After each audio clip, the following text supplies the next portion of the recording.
My name is Savannah, and I'm on the spot.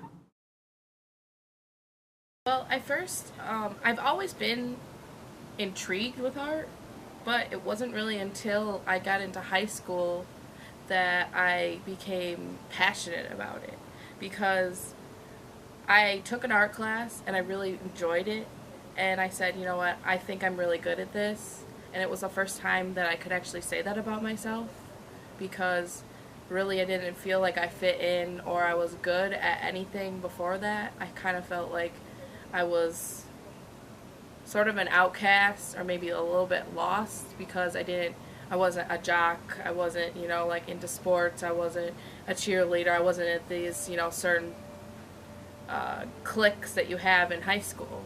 But I really found that it was in the art room that I could be myself, that there were other people that were struggling and going through the same things that was going to, and that we were kind of all the same.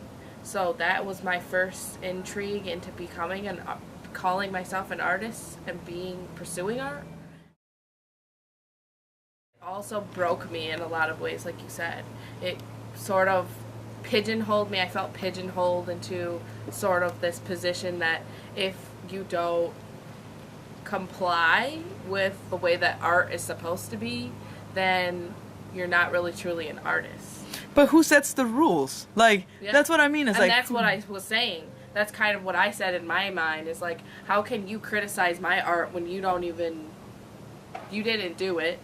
And how can you find a criticism or even constructive criticism in something that is just somebody's expression? Even if it's not necessarily, if it's abstract, if it's realism, if it's a different category of art, well, how is it to say that it's not valid, or it's in, like, you know what I mean? How can you say that? Mm-hmm. How can you just say that it's not valid, or that it's not perfect, or it's not this, or it shouldn't qualify into this group if you're just off of the street, or whether you've had 4 years of art school? So at that point, that's why I decided, you know what, maybe I don't want to pursue this anymore.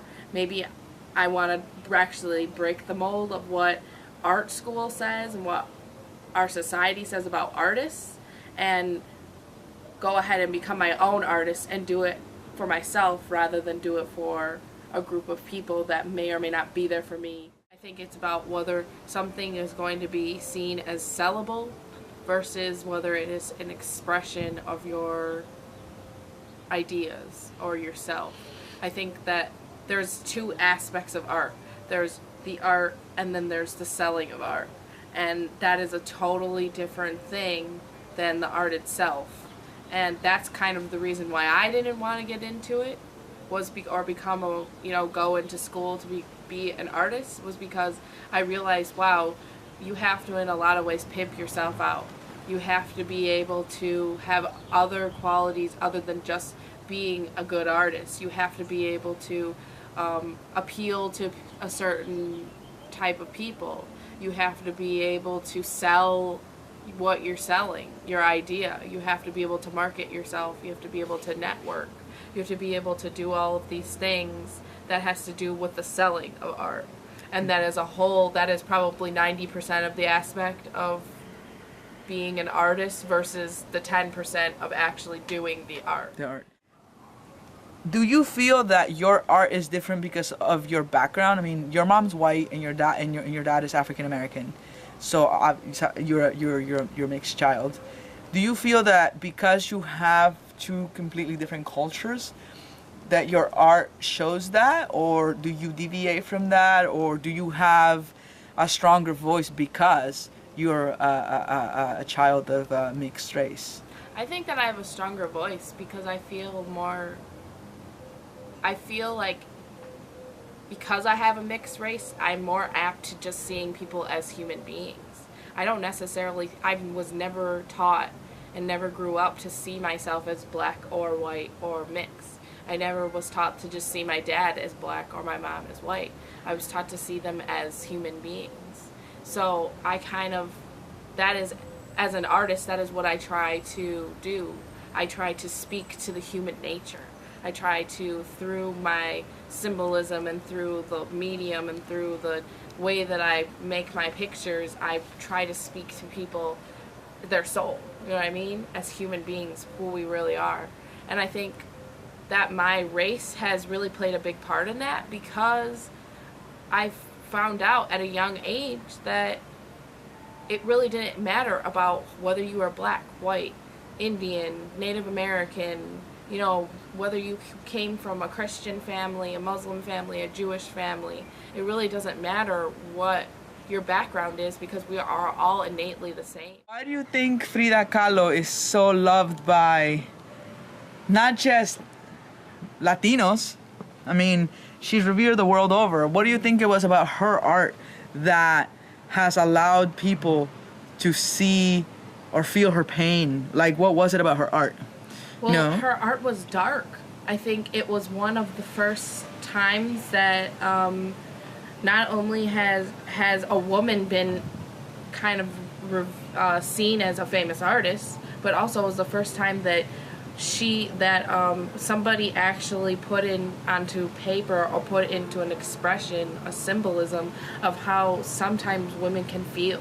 Because she went through a lot of things in her life that were great adversities that many women go through on a daily basis in our society and in our world. I think that she's revered because she has a story that many women have. You know what I mean? She miscarried her children, so that is something that is a story that women can relate to. She had much adversity that she had to deal with in her society and her background. So I think that her story is very relatable, and I think that her story is in her art, and her art speaks to people in a way that no art speaks to anybody, you know what I mean? Because it is raw, it is the bare bones of her feelings at the time. And I think that we all innately can relate to that sort of feeling of being pulled in two directions. If there was one person in the world, they're alive, man or woman, who you can say clearly, this is the person that has influenced me in my life, and without this person, I wouldn't be the person that I am today, who would that be? My mom, most definitely. I feel like my mom has always been there as a person who's always been there to validate me. Even at my lowest points in which I felt like I'm not a good artist, I'm so bad. Even when I was, in art school and they were telling me that I was, not going to be a good artist or that I needed to change something, she was always there to tell me, you know what, you are a good artist. You do have value. You do have a voice. You do have things to say. You have a story to tell people, and you should go ahead and express that, no matter what the consequences of that is. I think that my mom has always been there. She's there to support me. She's at every one of my art shows that I've ever had. She's always there to tell me that, critique my art and tell me, you know what, oh, this is right, or this is a little bit, give some constructive criticism, but she's never there to, look down on me. She never puts pressure on me.